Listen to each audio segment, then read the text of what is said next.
Shalom saudara, saya percaya sukacita Tuhan, damai sejahtera menyertai kita. Apa kabar saudara dimanapun saudara berada? Semoga tetap sehat dan tetap stay safe juga. Nah, juga tetap semangat dan mencari Tuhan dan belajar firman Tuhan. Hari ini akan belajar Yosua pasal ke-6. Luar biasa sekali saudara. Nah, sebelum kita belajar, mari kita tenangkan diri kita. Kita masuk ke dalam puji-pujian, penyembahan. Mari kita sapa Tuhan kita. Take your time, perlahan kita masuk ke dalam hadirat Tuhan, memuji sembah Dia. Doa masing-masing di hadapan Tuhan, sapa Dia, katakan yang baik. Ya radabasi kita bayar. Yang bisa berbahasa roh, mari berbahasa roh. Nah, Tuhan yang baik dalam kehidupan kita. Ya radabasi kita bayar. Thank you Jesus. Terima kasih berkat-Mu Tuhan buat hari ini Bapa. Oh, haleluya, haleluya, haleluya.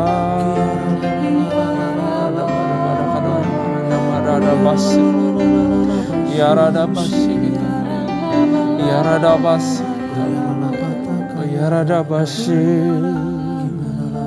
Amin. Amin. Takkan ku ragu Tuhan,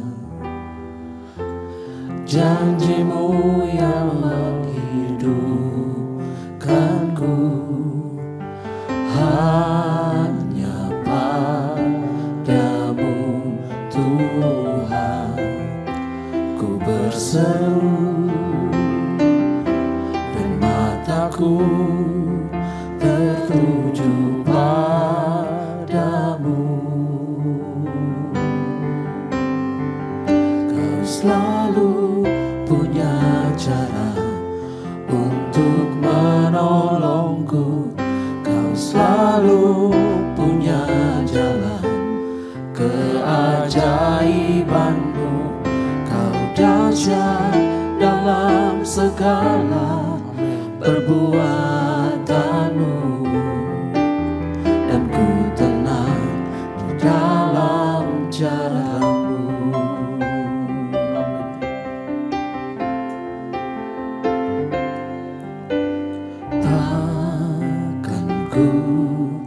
Ragu Tuhan,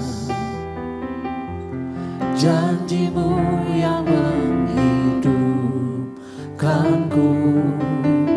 Hanya padamu Tuhan ku berseru,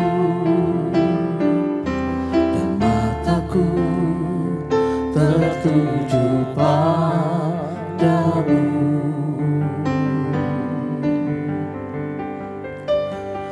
Takkan ku ragu Tuhan, janji-Mu yang menghidupkanku. Hanya padamu Tuhan ku berseru, dan mataku tertuju padamu. Kau selalu punya cara untuk menolongku. Kau selalu punya jalan keajaiban-Mu. Kau dahsyat dalam segala perbuatan-Mu, dan ku tenang di dalam cara-Mu. Kau selalu punya cara untuk menolongku. Kau selalu punya jalan keajaiban-Mu. Kau dahsyat dalam dalam segala perbuatanmu, dan ku tenang di dalam caramu. Kau selalu punya cara untuk menolongku, kau selalu punya jalan keajaibanmu. Kau dahsyat dalam segala perbuatanmu, dan ku tenang di dalam caramu. Kau selalu punya cara untuk menolongku, kau selalu punya jalan keajaibanmu. Kau dahsyat dalam segala perbuatanmu, dan ku tenang di dalam caramu, dan ku tenang di dalam caramu, dan ku tenang di dalam caramu. Kau selalu punya cara untuk Caramu ajaib dan dahsyat Tuhan, caramu tak terpikirkan, karena kau Tuhan yang besar, karena kau Tuhan yang ajaib. Jalanmu di atas jalan kami Tuhan. We trust you, O Lord. We trust you, O Lord. Yarada bayarada basi, yarada yarada basi, yarada yarada basi.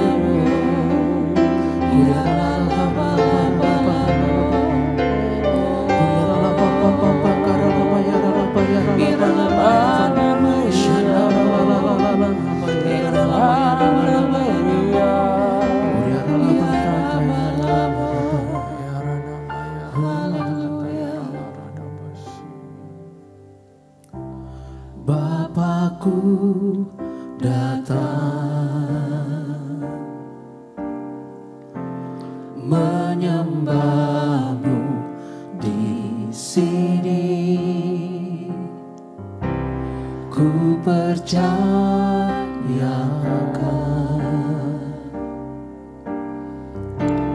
ada bagiku. Bapakku datang menyembahmu di sini. Ku percayakan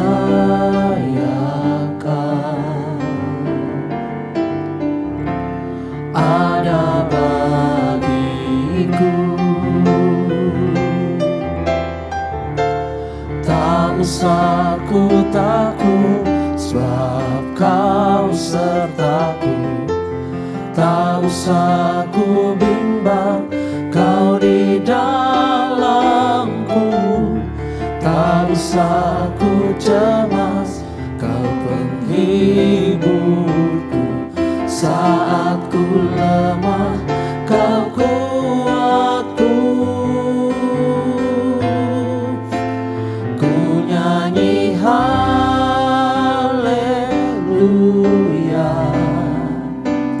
ku nyanyi haleluya.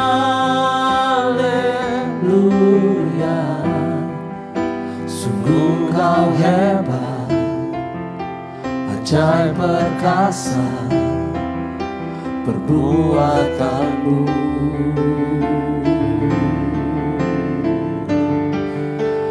Ku nyanyi haleluya,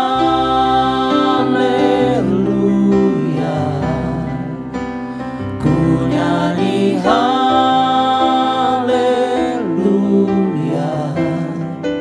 Sungguh kau hebat, ajaib perkasa perbuatanmu.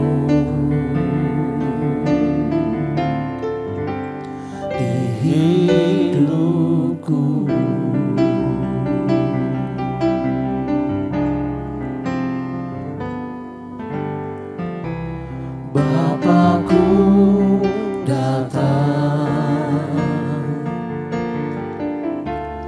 menyembahmu di sini. Ku percayakan ada bagiku. Tak usah ku takut, sebab Kau sertaku. Tak usah ku bimbang, Kau di dalamku. Tak usah ku cemas, Kau penghiburku. Saat ku lemah, Kau kuatku. Ku nyanyi haleluya,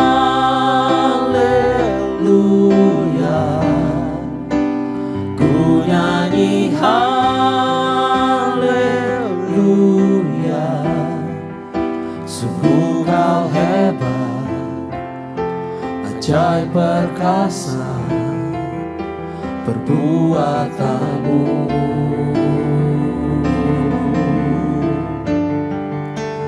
Ku nyanyi haleluya,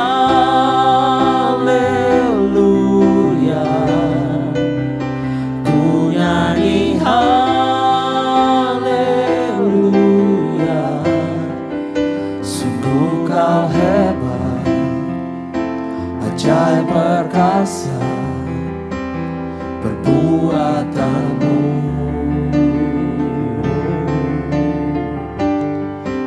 Sungguh Kau hebat, ajaib perkasa perbuatanmu.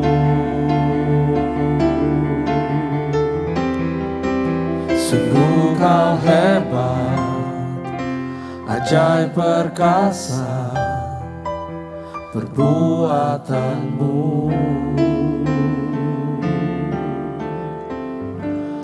Di hidupku,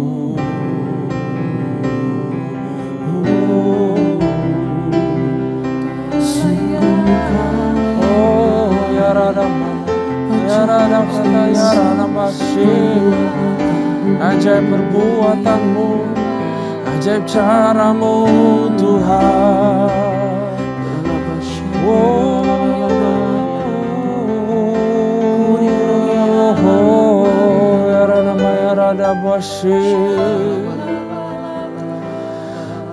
Dahsyat dan ajaib Tuhan.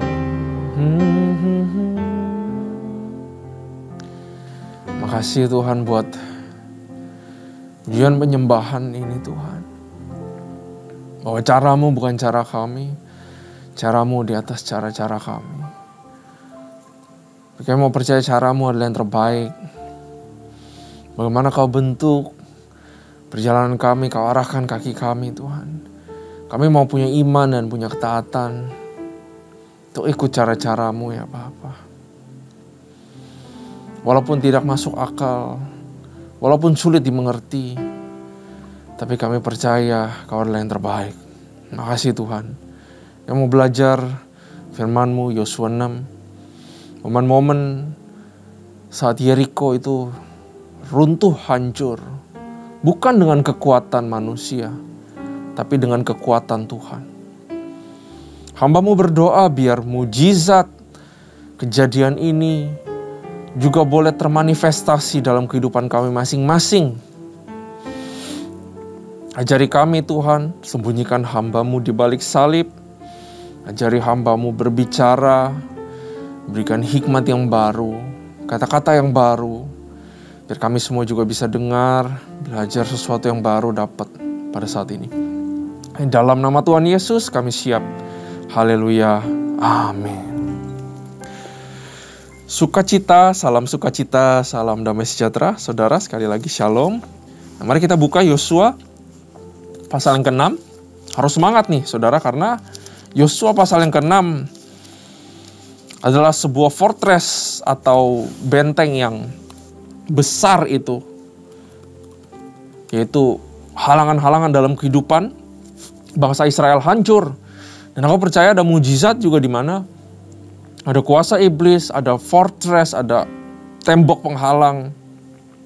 Dan juga aku berdoa hancur, termanifestasi di dalam kehidupan kita masing-masing, saudara. Nah, saudara mari buka Yosua pasal yang ke-6.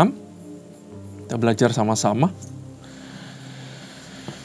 Yosua pasal yang ke-6.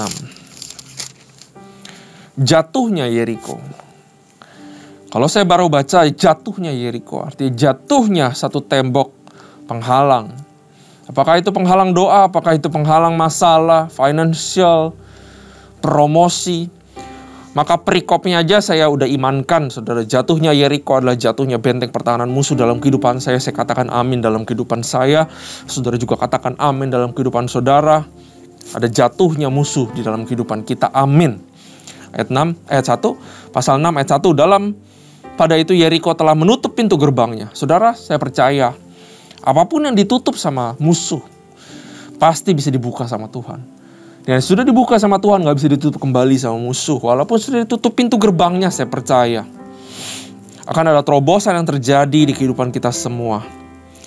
Pada itu Yeriko telah menutup pintu gerbangnya, telah tertutup kota itu karena orang Israel, tidak ada orang keluar atau masuk. Berfirmanlah Tuhan kepada Yosua, ketahuilah aku serahkan ke tanganmu Yeriko. Ini beserta raja dan pahlawan-pahlawan yang gagah perkasa. Haruslah kamu mengelilingi kota itu, yakni semua prajurit harus mengedari kota itu sekali aja. Demikianlah harus engkau perbuat 6 hari lamanya. Dan 7 orang imam harus membawa 7 sangkakala tanduk domba di depan tabut. Tetapi pada hari yang ke-7, bukan kelilingnya 1 kali, tapi hari yang ke-7, 7 kali kamu harus mengelilingi kota itu, sedang para imam meniup sangkakala. Apabila sangkakala tanduk domba itu panjang bunyinya, dan kamu mendengar bunyi sangkakala itu, maka haruslah suruh bangsa bersorak-sorak yang nyaring. Sorak-sorak kemenangan artinya ini. Maka tembok kota itu akan runtuh. Lalu bangsa itu harus memanjatnya masing-masing langsung ke depan. Saudara, sampai sini, coba bayangin kita jadi Yosua. Kok caranya begini ke Tuhan? Untuk hadapi satu tantangan yang rasanya besar sekali. Yeriko itu fortress yang kotanya nggak besar sampai kayak gimana, saudara. Tapi kubu pertahanan yang ideal, yang pas, yang susah ditembus. Perlu strategi yang matang. Perlu strategi yang luar biasa untuk rebut kota itu. Yosua mungkin udah nunggu Tuhan nih, gimana nih caranya yang mantap, cara trik-triknya kayak bagaimana. Tapi justru Tuhan pakai cara yang aneh. Saudara, mungkin terjadi dalam kehidupan kita. Tuhan, saya butuh pertolongan A, B, atau C. Lalu Tuhan bilang, oke, caranya adalah Z. Nah, bagaimana dengan kita, saudara? Mau percaya apa enggak? Mau ikut jalan Tuhan apa enggak? Mau pakai cara Tuhan apa pakai cara kita? Cara-caranya di luar kemampuan kita berpikir. Dia bisa pakai segala cara. Bahkan cara yang konyol pun dia bisa pakai. Untuk membawa kita ke satu titik yang kita gak pernah tahu caranya bagaimana. Hanya Tuhan yang tahu. Karena itulah dia Tuhan dan kita manusia. Waktu Tuhan bilang caranya, mau salah paham kayak bagaimana, balik untuk percaya kembali. Amin. Kita mau orang lain berubah. Kita mau suami kita berubah, istri kita berubah, anak kita berubah. Ini adalah masalah banyak ya tentang relationship. Kita mau orang lain berubah. Kita berubah dulu jadi taat di hadapan Tuhan. Caranya gampang kata Tuhan. Dan kamu gak perlu pusingin caranya gimana. Karena di dalam perjuangan-perjuangan kehidupan kita, apalagi yang impossible, yang mission impossible, caranya adalah caranya Tuhan. Urusannya Tuhan. Peperangannya peperangan Tuhan. Caranya cara Tuhan. Kita percaya aja sama dia. Itu doang, saudara. Satu hal yang simpel yang kita udah tahu. Tapi ngelakuinnya susah. Mari kita bertobat dan balik ke situ. Ayat 6, kemudian Yosua bin Nun memanggil para imam dan berkata kepada mereka, angkatlah tabut perjanjian itu, dan 7 orang imam harus membawa 7 sangkakala tanduk domba di depan tabut Tuhan. Dan kepada bangsa itu dikatakannya, majulah kelilingi kota itu, dan orang-orang bersenjata harus berjalan di depan tabut Tuhan. Segera sesudah Yosua berkata kepada bangsa itu, maka berjalanlah maju ke 7 orang imam yang membawa 7 sangkakala tanduk domba itu di hadapan Tuhan. Lalu mereka meniup sangkakala, sedang tabut perjanjian Tuhan mengikuti mereka. Dan orang-orang bersenjata berjalan di depan para imam yang meniup sangkakala, dan barisan penutup mengikut tabut itu, sedang sangkakala terus-menerus ditiup. Tetapi Yosua telah memerintahkan kepada bangsa itu demikian, jangan bersorak-sorai dan jangan perdengarkan suaramu, sepatah kata pun jangan keluar dari mulutmu, sampai pada hari aku mengatakan kepadamu, bersorak-sorak atau teriak, maka kamu harus bersorak. Demikianlah tabut Tuhan mengelilingi kota itu, mengedarinya sekali aja. Kemudian kembalilah mereka ke tempat perkemahan dan bermalam di tempat perkemahan itu. Keesokan harinya, Yosua bangun pagi-pagi. Lalu para imam mengangkat tabut Tuhan. Maka berjalan juga ke 7 orang imam membawa 7 sangkakala tanduk domba itu di depan tabut Tuhan. Sambil berjalan mereka meniup sangkakala, sedang orang-orang bersenjata berjalan di depan mereka. Jadi orang bersenjata, imam, lalu tabut, dan barisan penutup mengikut tabut Tuhan. Sementara sangkakala terus-menerus ditiup. Demikianlah pada hari ke-7 mereka mengelilingi kota itu sekali aja, lalu pulang ke tempat perkemahan, dan begitulah dilakukan mereka 6 hari lamanya. Nah saudara, perhatikan baik-baik. Ada jarak antara 1 dengan 7. Ada 2, 3, 4, 5, 6. Tuhan bisa membuat kemenangan yang instan. Tapi Tuhan juga bisa buat kemenangan yang memang ada prosesnya yang harus terjadi, saudara. Selalu ada waktu atau periode di mana Tuhan pengen memproses bahwa nggak cuma keliling 1 kali, habis itu besoknya langsung runtuh, saudara. Tapi Tuhan sedang mengajarkan yang namanya konsistensi. Apa yang Tuhan ajarkan dilakukan berulang-ulang, tanpa celah, tanpa cacat, tanpa salah. Ada periode yang dinamakan adalah proses, di mana kita tetap setia melakukan apa yang kita lakukan seperti semula, sampai Tuhan memberikan kemenangan buat kita. Amin, saudara. Saudara mau anak saudara berubah, saudara lakukan seperti yang biasa, konsisten. Caranya bagaimana anak saudara berubah? Saudara tetap mengasihi seperti biasa. Ya, saya percaya Tuhan akan mendatangkan kemenangan pada waktunya. Selalu ada periode. Kita menanti-nantikan promosi, saudara. Lakukan terus yang terbaik hari demi hari. Walaupun tidak ada titik terang yang kelihatan sama sekali, lakukan terus. Saya percaya ada saatnya, it's just a split second, a flash, di mana tiba-tiba ada kemenangan turun, ada jalanan terbuka buat kita semua. Selalu ada periode namanya proses. Kita nggak tahu berapa hari, kita nggak tahu berapa bulan, kita nggak tahu berapa tahun. Tapi mari kita lakukan dengan taat. Amin. Ayat 15. Tapi pada hari yang ke-7, mereka bangun pagi-pagi. Ketika fajar menyingsing dan mengelilingi kota 7 kali dengan cara yang sama, hanya pada hari itu mereka mengelilingi kota itu 7 times. Lalu pada ke-7 kalinya ketika para imam meniup sangkakala, berkatalah Yosua kepada bangsa itu, bersoraklah, sebab Tuhan telah menyerahkan kota ini kepadamu, dan kota itu dengan segala isinya akan dikhususkan bagi Tuhan untuk dimusnahkan. Hanya Rahab, perempuan sundal itu, akan tetap hidup. Ia dengan semua orang yang bersama-sama dengan dia dalam rumah itu, karena ia telah menyembunyikan orang suruhan yang kita suruh. Jadi sebelum ini ada 2 spy yang waktu itu diselamatkan, disembunyikan di dalam Rahab, di dalam rumahnya, sehingga mengadakan perjanjian antara Rahab dengan Yosua bahwa kalau dipasang sesuatu di rumahnya, yaitu sebuah kain, maka itu diketahui adalah rumah Rahab. Dia dibebaskan daripada hukuman atau tidak diapa-apakan oleh tentara Israel. Ayat 18, tetapi kamu ini jagalah dirimu terhadap barang-barang yang dikhususkan untuk dimusnahkan, supaya jangan kamu mengambil sesuatu dari barang-barang yang dikhususkan itu setelah mengkhususkannya, dan dengan demikian membawa kemusnahan dan perkemahan bagi orang Israel dan mencelakakannya. Segala emas dan perak serta barang-barang tembaga dan besi adalah kudus bagi Tuhan. Semuanya itu akan dimasukkan ke dalam perbendaharaan Tuhan. Dikuduskan maksudnya dipisahkan buat Tuhan ya saudara. Lalu bersoraklah bangsa itu sedang sangkakala ditiup. Segera sesudah bangsa itu mendengar bunyi sangkakala, bersoraklah mereka dengan sorak yang nyaring. Maka runtuhlah tembok itu, lalu mereka memanjat masuk ke dalam kota, masing-masing masuk ke depan dan merebut kota itu. Mereka menumpas dengan mata pedang segala sesuatu yang dalam kota itu, baik laki-laki maupun perempuan, baik tua maupun muda, sampai kepada lembu, domba, dan keledai.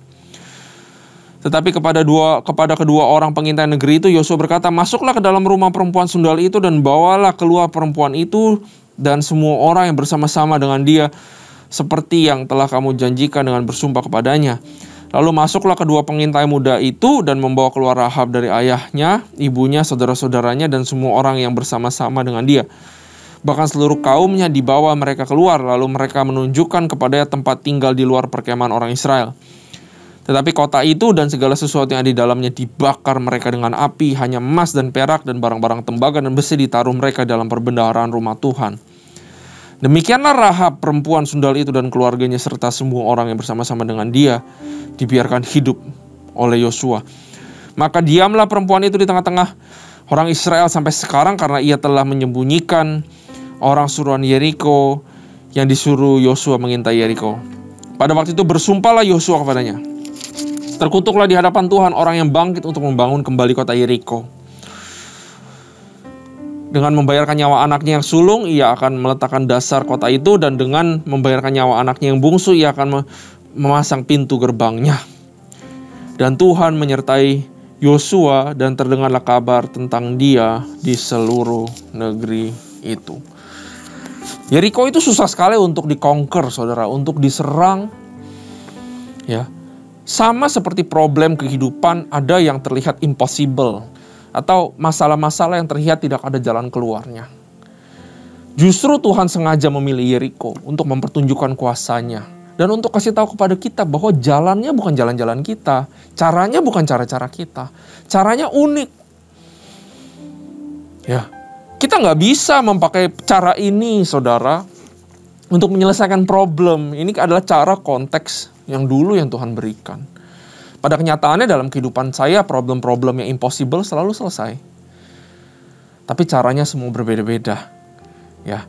Tapi dari semua cara yang berbeda-beda di dalam contoh kehidupan saya, semuanya satu. Saya akui bahwa kalau bukan Tuhan yang lakukan, kalau bukan Tuhan yang berbuat mujizat, maka saya akan nggak kemana-mana, saudara.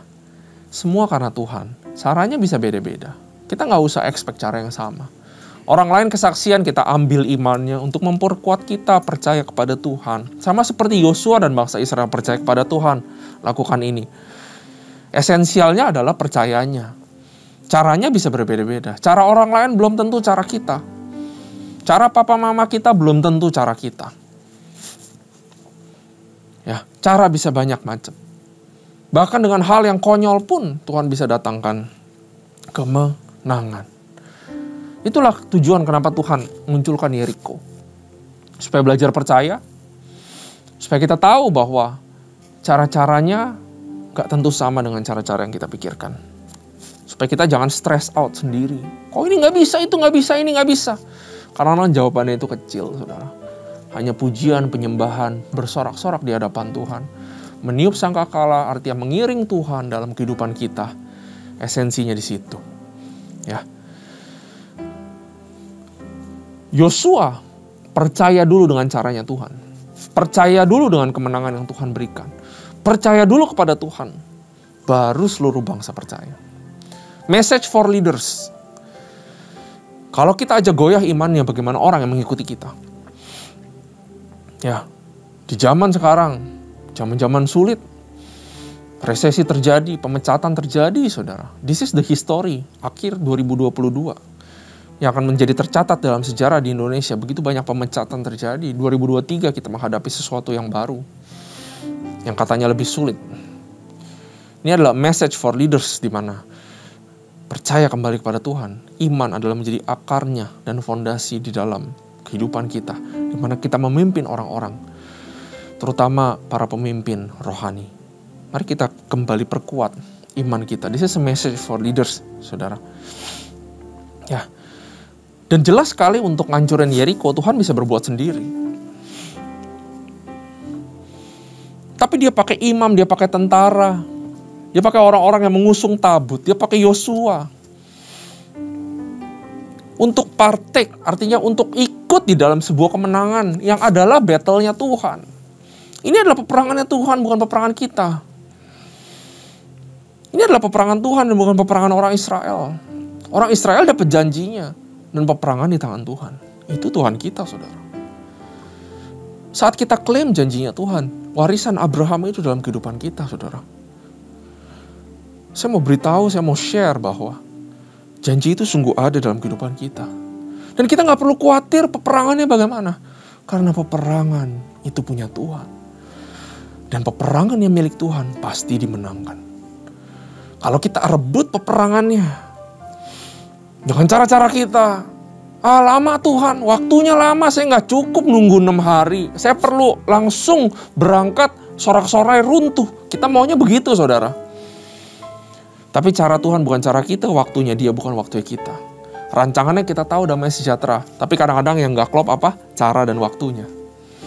Yang kita mau waktunya kita, gak bisa. Saudara. Jangan rebut peperangan daripada tangan Tuhan. Tapi itu adalah peperangannya Dia, waktunya Dia, dan caranya Dia. Sampai waktunya terjadi, hari ke-7 bersorak-sorai. Apa yang harus kita lakukan?